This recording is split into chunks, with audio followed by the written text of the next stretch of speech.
Bonjour YouTube, j'espère que vous allez bien. J'ai un skirmish dans 1 heure à peu près, mais il était hors de question évidemment de ne pas vous faire une petite vidéo aujourd'hui. On va parler des cartes qui vont être le plus demandées, le plus attendues dans le set de Spirit Forge, du coup de Riftbound aujourd'hui comme d'habitude. Si le contenu vous plaît, n'hésitez pas à vous abonner, ça donne énormément de force et ça donne envie de continuer. Allons très très vite au vif du sujet. Du coup, je me suis amusé à regarder un peu tout le set. Évidemment, j'ai regardé aussi les decks qui commencent à ressortir évidemment de la méta en Chine, hein, puisqu'ils ont le set depuis maintenant un petit mois. Et l'idée, c'est que certes, les tournois majeurs ne sont pas encore apparus. Le premier se déroulera la semaine prochaine. D'ailleurs, peut-être qu'on se le regardera sur Twitch, on verra. J'ai pas encore trop décidé en fonction des horaires et autres. Mais du coup, il y a évidemment 2 decks qui ressortent, c'est Draven et Irelia. Et donc forcément, tout va être tourné un peu autour de ça et de couleurs, hein, violette, rouge, verte, hein, qui sont un peu mises en avant en tout cas un peu plus que les autres pour le moment. Et donc j'ai sélectionné 5 cartes. L'idée c'est que si jamais vous n'êtes pas forcément intéressé par ces decks et que vous ouvrez ces cartes, sachez qu'elles risquent d'être un peu chères. Et donc à partir de là, ça peut vous permettre d'avoir une bonne monnaie d'échange pour potentiellement récupérer d'autres cartes pour des decks qui vous intéressent. En 5ème place, j'ai mis directement le Draven Violet. Le Draven Violet qui sera une épique dans Spirit Forge. Donc c'est une 6 de might pour 6 points de mana et un recyclage. Elle va avoir le Deflect, qui est évidemment très intéressant dans certains match-up.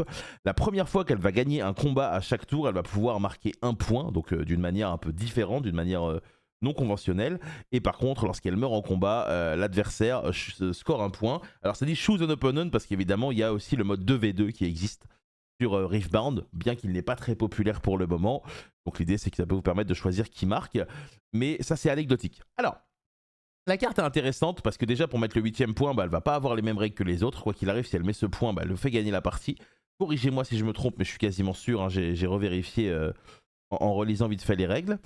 L'autre truc intéressant, c'est que la carte a pas mal de synergie avec la couleur violette, puisque du coup, dans la couleur violette, vous avez pas mal de cartes qui vous permettent de bouger directement des unités. On pense évidemment à Ride the Wind, qui peut vous permettre tout simplement de prendre des points pendant le tour adverse. On peut également penser à tout ce qui va être cartes dans Irelia qui vont permettre de faire des mouvements supplémentaires. Donc, la faculté de la légende qui va directement ready une unité.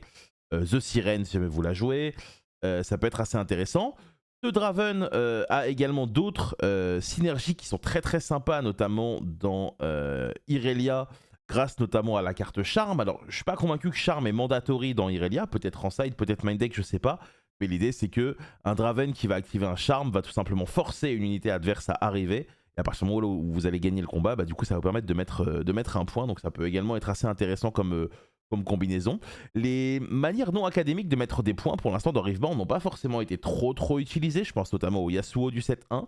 Mais j'espère. J'espère. Je pense qu'on risque de voir cette carte très souvent. L'idée de sa popularité ou non va dépendre de la méta, mais la carte est potentiellement très intéressante, donc je pense que les gens vont essayer de la récupérer très vite.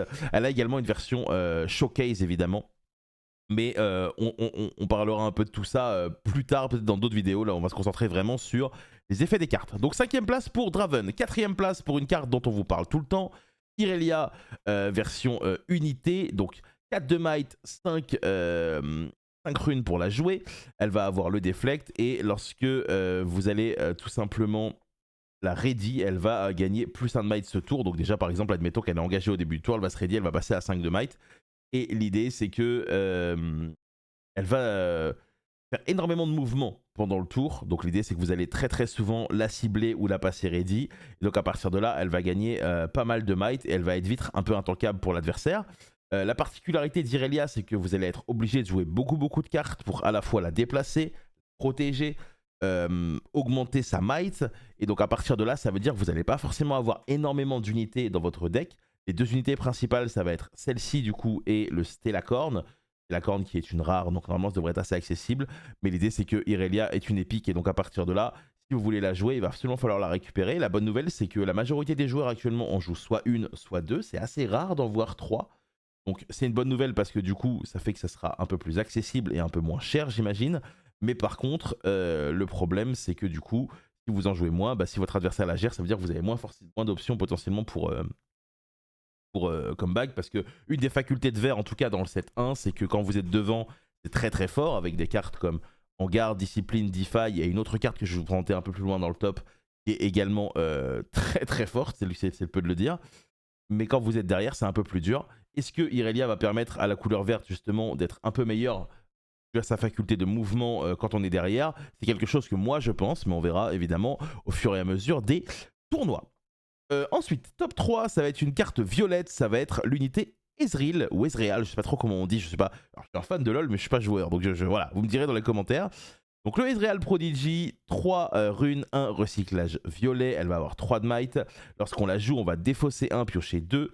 Et tant qu'elle est sur le board, les options additionnelles vont coûter 1 de moins ou alors un recyclage de moins. Donc par exemple, admettons, je sais pas moi, un Watcher pour 8, vous voulez accélérer, bah, ça va coûter 1 de moins. Une Kai'Sa accélérée, ça va coûter un de moins. Et globalement, l'idée, c'est que tant qu'elle est sur le board, elle représente un peu de mana cheating et une menace pour l'adversaire qui est problématique. Surtout qu'en plus de cela, bah, quand il est en base, il n'y a pas énormément de couleurs qui peuvent aller le chercher. On pense évidemment au terrible Falling Star de Kai'Sa et ou peut-être Draven et aux toute autre classe rouge. Mais l'idée, c'est qu'il n'y a pas non plus énormément de légendes ou de couleurs qui peuvent aller le chercher en base. Évidemment, il y a Singularity, mais c'est un peu cher, notamment si vous jouez bleu. Bon, il y a pas mal de choses. Et donc l'idée, c'est que quand elle est sur le board, elle va nous permettre de gratter un peu de la mana. Quand elle arrive sur le board, elle cycle. Et la carte est vraiment très très intéressante. Il y a beaucoup beaucoup de moyens de l'exploiter, je pense. Le petit spell à 0, là, le cold shot, est évidemment un moyen qui me paraît assez simple de l'utiliser. Notamment cycler votre deck. Mais il va y avoir plein plein de moyens d'essayer d'envisager de jouer cette carte. Évidemment, c'est une carte qui a été avant tout design pour son archétype autour de sa légende, donc le Ezreal bleu-violet. Mais vous verrez que cette carte trouvera sa place dans beaucoup de decks, en tout cas au début de Spirit Forge. C'est vraiment une carte qui va être très très très demandée. Probablement qu'elle sera jouée x3 dans les archétypes où elle va être jouée, donc à partir de là, c'est une carte qui devrait ne pas être donnée, je pense. Ensuite, on va un peu pousser les portes ouvertes pour les deux premières places, vous vous en doutez. La deuxième place, je l'ai mise à la Defiant Blade, qui est le signature spell de Irelia, qui est complètement broken. Une rune à recyclage, c'est une réaction qui va nous permettre de donner plus 2 de might à une unité chez nous ce tour. Enfin, chez nous, c'est ce qu'on va faire. Et moins 2 de might à une autre unité en face. Donc pour 1 de mana, c'est vraiment complètement pété. Cette carte sera évidemment x3 dans le deck. Elle fait passer En Garde pour une carte de merde, alors que En Garde est quand même très très bonne déjà par rapport à son coût en mana. Pour le coup, cette carte est vraiment complètement pétée. C'est une des raisons, je pense, avec la Stellacorn, d'avoir envie de jouer Irelia et d'avoir envie d'essayer de développer son plein potentiel sur le set 2. Clairement, la carte est broken. Je pense que cette carte va être hors de prix la première semaine, surtout qu'en plus, le Spirit Forge sort une semaine avant Bologne. Pour ceux qui vont faire le Major de Bologne, ça va être terrible si vous voulez jouer Irelia. Je pense qu'il va falloir mettre un très gros billet pour récupérer 3 fois cette spell. Mais voilà, la passion n'a pas de prix finalement. Donc voilà, pas grand chose à dire sur cette carte à part qu'elle est vraiment exceptionnelle et très très cool. Et elle vient compléter une panoplie très très cool autour d'Irelia qui va être très agréable à jouer. On commencera les vidéos présentation des champions avec OD normalement la semaine prochaine, avec quelques decklists pour comparer, vous expliquer un peu le game plan de chacun des nouveaux des nouvelles légendes du set 2. Et ça va être très très très sympa. Et du coup, la meilleure carte de Spirit Forge pour moi, en tout cas la carte de Spirit Forge qui va être le plus demandée dans les premiers jours. Pas de surprise, c'est évidemment une carte de Draven, c'est son signature spell, que dis-je, son signature gear, c'est son spinning axe. Donc Draven, pour ceux qui jouent à League of Legends, vous le savez, il doit ramasser ses haches quand il les lance. Là, on est un peu dans la même thématique, on a essayé de retransmettre tout ça. Donc déjà, Spinning Axe, c'est un gear qui coûte 2 de mana, un recyclage, qui va vous donner plus 3 de might, ce qui n'est pas ridicule en termes de rapport qualité-prix, je dirais. En plus de ça, c'est un gear qui va avoir Quick Draw. Donc Quick Draw, c'est un nouveau mot-clé qui va nous permettre d'être une réaction. Et en plus de ça, on va pouvoir attacher directement à une unité la carte quand on la joue pendant le tour adverse. Ensuite, une fois que la carte est sur le terrain, si par exemple l'unité à laquelle elle était équipée est morte dans le tour, elle va retourner en base et pour l'équiper, comme tous les gears, il va falloir recycler un. Et elle a un autre mot-clé, c'est temporaire. Lorsque la carte n'est pas attachée au début de votre beginning phase, vous allez tout simplement la détruire. Donc l'idée, c'est que c'est un peu une sorte de... Il y a un mot pour ça, mais... Inconvénient qui est à la carte, mais croyez-moi, l'inconvénient n'est pas n'est pas si violent et la carte est vraiment très très bonne. Spinning Axe va être ajouté, va être en complément du coup de la Longsword qui va être très populaire dans les decks rouges, qui également a le Quick Draw, donc il va permettre d'être joué pendant le tour adverse.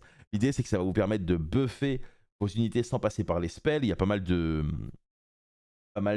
couleurs qui vont avoir la possibilité de contrer vos spells. Contrer les gears c'est beaucoup plus dur, il va falloir jouer des cartes un peu spécifiques pour ça. Ça peut être des Salvage en jaune, ça peut être des Acceptable Losses en violet, mais j'ai un léger doute.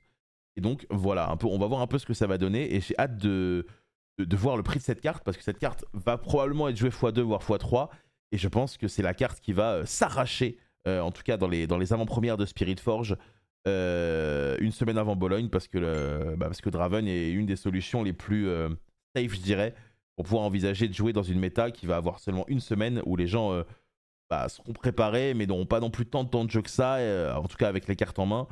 Et à côté de ça, jouer dans un environnement où tout le monde n'a pas forcément toutes les cartes aussi, c'est quelque chose qui est différent. Voilà, dites-moi ce que vous en pensez, s'il y a des cartes dans Spirit Forge qui vous paraissent tout simplement broken, qui auraient dû être dans ce top 5.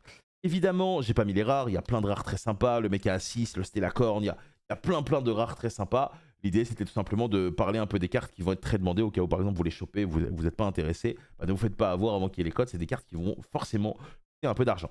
Voilà, je vous souhaite à tous un très bon week-end, bonne chance pour ceux qui vont jouer des skirmish aujourd'hui. Et n'hésitez pas comme d'habitude à vous abonner si vous voulez soutenir. Il faut juste cliquer, ça ne coûte absolument rien. Des bisous, ciao.